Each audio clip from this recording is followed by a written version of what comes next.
পূর্ব বাংলা অর্থাৎ বর্তমান বাংলাদেশ যেন কোনোভাবে অর্থনৈতিকভাবে এগিয়ে যেতে না পারে সেই লক্ষ্যে হিন্দু জমিদারেরা সহিংস আন্দোলন শুরু করেছিল, যার নেতৃত্ব দিয়েছিলেন রবীন্দ্রনাথ, শ্যামাপ্রসাদের মতো কট্টর সাম্প্রদায়িক হিন্দু নেতারা।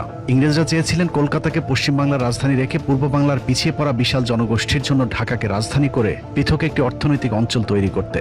কিন্তু হিন্দু জমিদারেরা কিছুতেই চাননি মুসলমানেরা এগিয়ে যাক, কারণ তারা মনে করত পূর্ব বাংলায় আলাদা প্রাদেশিক রাজধানী হলে পশ্চিম বাংলার থেকে অর্থনৈতিক বাজেট কর্তন করা হবে। সে কারণেই তারা ব্যাপক বিদ্রোহ শুরু করে, যে বিদ্রোহে ক্ষুদিরাম সহ আরো অনেকে নিহত হয়। যদিও কট্টর হিন্দু সন্ত্রাসী ক্ষুদিরামকে ইতিহাসে বানানো হয়েছে মহানায়ক, মূলত সে ছিল একজন মুসলিম বিদ্বেষী। তাদের সম্মিলিত আন্দোলনের মুখে ইংরেজ সরকার 6 বছরের মাথায় 1911 সালে বঙ্গভঙ্গ করতে বাধ্য হয়, যে বঙ্গভঙ্গের কারণে আমাদের পূর্ব বাংলার মানুষ 100 বছর পিছিয়ে যায়। মুসলমানদের বিরুদ্ধে কট্টর হিন্দুদেরকে জাগিয়ে তুলতে যে গান লেখা হয়েছিল, সেই গানকে আবাল বাঙালি নিজেদের জাতীয় সঙ্গীত বানিয়ে 55 বছর ধরে গেয়ে যাচ্ছে। এখানে শেষ নয়, আমার সোনার বাংলা গানের সুর রবীন্দ্রনাথ চুরি করেছিলেন গগন হরকরার লেখা আমি কোথায় পাবো তারে গান থেকে। আমি কোথায় পাবো তারে, আমার মনের মানুষ যে আমার সোনার বাংলা, আমি তোমায় ভালোবাসি। রবীন্দ্রনাথের শিলাইদহে একই সাথে সাহিত্য চর্চা করতেন গগন হরকরা। তার কাছ থেকে অনেক গানের কথা এবং সুর চুরি করেছিলেন রবীন্দ্রনাথ। যে তোমায় ছাড়ে ছাড়ে আমি তোমায় ছাড়বো না। আমার সোনার বাংলা গানের মতো রবীন্দ্রনাথের যে তোমায় ছাড়ে ছাড়ো গানের সুরও গগন হরকরার ওমন আশার মায়ায় ভুলে রবে গানের সুর থেকে চুরি করা।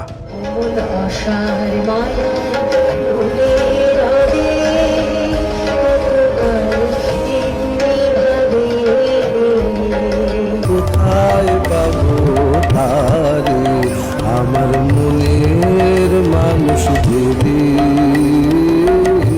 গগন হরকরার মতো কাজী নজরুল, লালন শাহী সহ আরো অনেকের সাহিত্য চুরি করে নিজের বলে চালিয়ে দিয়েছে রবীন্দ্রনাথ।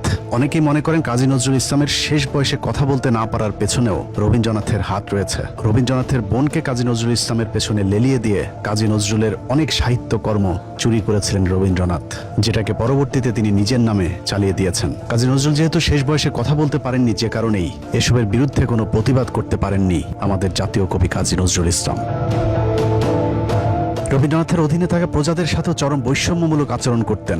বিশেষ করে নিম্নবর্ণের হিন্দু এবং মুসলমান প্রজাদের উপর বর্ণবাদী আচরণ চালিয়েছে রবীন্দ্রনাথ। মুসলমানদেরকে তো রবীন্দ্রনাথ মানুষই মনে করতেন না। মুসলিম অধ্যুষিত পূর্ব বাংলার মানুষকে নিয়ে বহুল আলোচিত সেই উক্তি, 7 কোটি সন্তানের হে মুগ্ধ জননী, রেখেছ বাঙালি করে মানুষ করণী।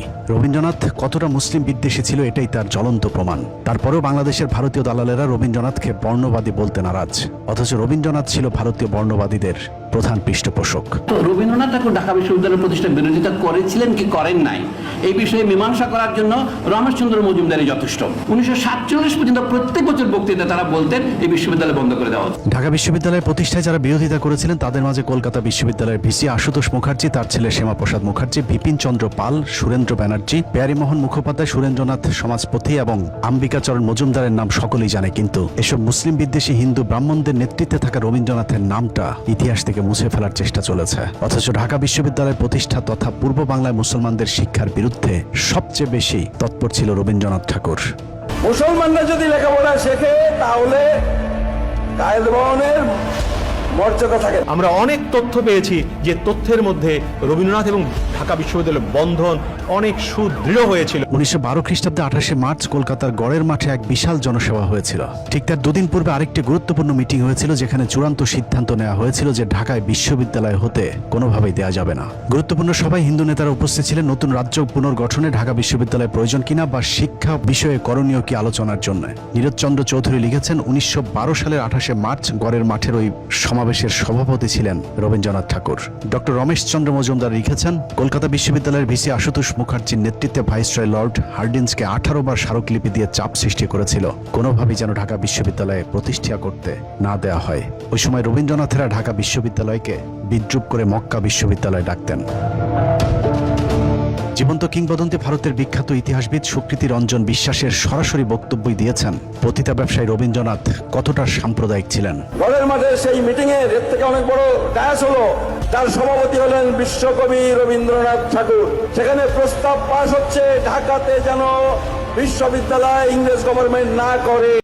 18 বার স্মারকলিপি দিয়েছিল যাতে ঢাকাতে ইউনিভার্সিটি না। এসব প্রমাণের বিরুদ্ধে অবশ্য সোনাগাছিতে জন্ম নেওয়া বাংলাদেশি রাজনীতিবিদ, পেশাজীবী, বুদ্ধিজীবীরা কাউন্টার ন্যারেটিভ তৈরি করেছেন।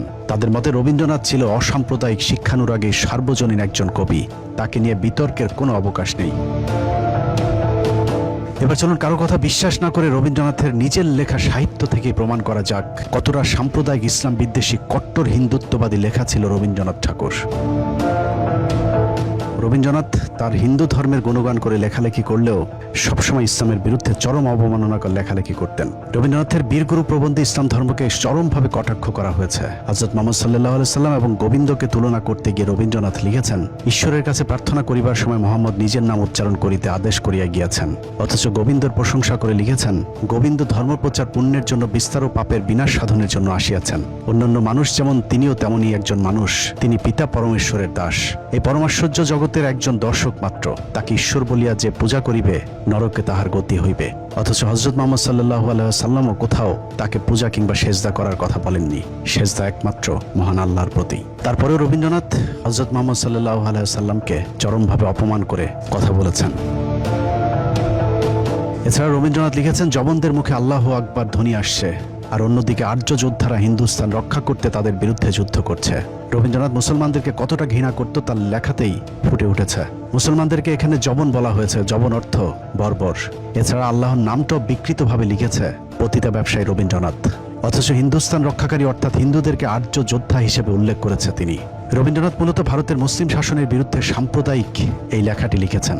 যদিও রবীন্দ্রনাথের পুরো সাহিত্য জীবনে ইংরেজ শাসনের বিরুদ্ধে একটি অক্ষরও লেখা নেই। যেখানে আমাদের জাতীয় কবি ইংরেজদের বিরুদ্ধে লেখালেখি করতে কারাভোগ করেছিলেন, কারাগারে বসেই তিনি লিখেছিলেন, কারার ওই লৌহ কপাট। প্রায়শ্চিত্ত নাটকে রবীন্দ্রনাথ লিখেছেন, খুন করাটা যেখানে ধর্ম সেখানে না করাটা পাপ। এটা শিখতে তোমার বাকি আছে যে মুসলমান আমাদের ধর্ম নষ্ট করছে, আর যারা মিত্র তাদের বিনাশ না করাই অধর্ম।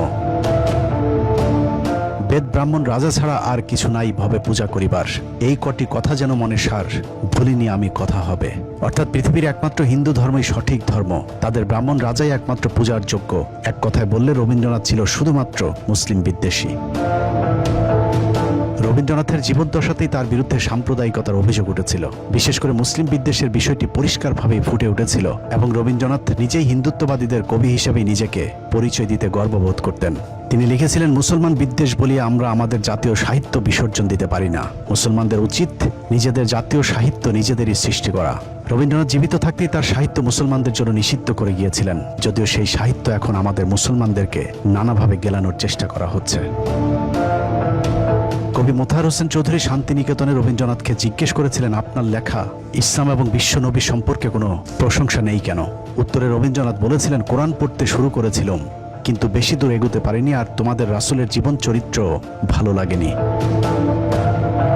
ইংরেজদের 200 বছরের ইতিহাসে ব্রিটিশ বিরোধী সংগ্রামে মুসলমানরা প্রতিটি আন্দোলনে নেতৃত্ব দিয়েছেন। অন্যদিকে রবীন্দ্রনাথের মতো ব্রাহ্মণ শ্রেণী ইংরেজদের পা চেটে জমিদার তন্ত্র টিকিয়ে রেখেছেন। শুধু তাই নয়, মুসলমানেরা ইংরেজদের বিরুদ্ধে বিদ্রোহ করারও কট্টর সমালোচক ছিলেন রবীন্দ্রনাথ। রবীন্দ্রনাথ তার কণ্ঠরোধে লিখেছেন, কিছুদিন হইল একদল ইতর শ্রেণীর অবিবেচক মুসলমান কলকাতার রাজপথে লোস্টন হস্তে অভদ্রতার চেষ্টা করিয়াছিল। তাহার মধ্যে বিস্ময়ের ব্যাপার এই যে উপদ্রবের লক্ষ্যটা বিশেষ করে ইংরেজদের প্রতি। তাদের শাস্তিও যথেষ্টই হইয়াছিল। প্রবাদ আছে, ইটটি মারিলে পাটকেলটিও খাইতে হয়। কিন্তু মূলগণ অর্থাৎ মুসলমানগণ ইটটি মারিয়া পাটকেলের অপেক্ষা অনেক শক্ত শক্ত জিনিস খাইয়াছিল। এরপরেও রবীন্দ্রনাথ নাকি দেশপ্রেমিক এবং ব্রিটিশ বিরোধী লেখক ছিলেন। এরপরও যেসব বাংলাদেশি মুসলমানেরা রবীন্দ্রনাথকে ঘুরিয়ে পেঁচিয়ে অসাম্প্রদায়িক, মেধাবী, বাংলাদেশি মুসলমানদের শুভাকাঙ্ক্ষী হিসেবে প্রতিষ্ঠিত করতে চাবে, তারা হয়তো জ্ঞানহীন অথবা জ্ঞানপাপী, অথবা সোনাগাছির রক্ত তাদের শরীরে প্রবাহমান। রবীন্দ্রপ্রেমীরাই সিদ্ধান্ত নিক তারা আসলে কোনটা। বাংলাদেশের মুসলমানদের কাছে আজ সবকিছু পরিষ্কার। আমরা মনে করি রবীন্দ্রনাথ মানে বিজেপি, রবীন্দ্রনাথ মানে RSS। রবীন্দ্রনাথের দেখানো পথেই সৃষ্টি হয়েছে আজকের কট্টর হিন্দুত্ববাদী সন্ত্রাসী মোদী, অমিত শাহ কিংবা শুভেন্দু অধিকারীদের মতো হিন্দু সন্ত্রাসীরা। রবীন্দ্রনাথ, শ্যামাপ্রসাদ মুখার্জিদের দেখানো পথে আজকের ভারতের মুসলমান নিধনের কাজ চলছে। অতএব চোর, পতিতা ব্যবসায়ী, মুসলিম বিদ্বেষী রবীন্দ্রনাথকে না বলুন। চোরের লেখা বই, কবিতা, প্রবন্ধ, সর্বোপরি চুরি করা কথিত জাতীয় সঙ্গীত পাঠ করা এখনই বন্ধ করুন। আল্লাহ হাফেজ।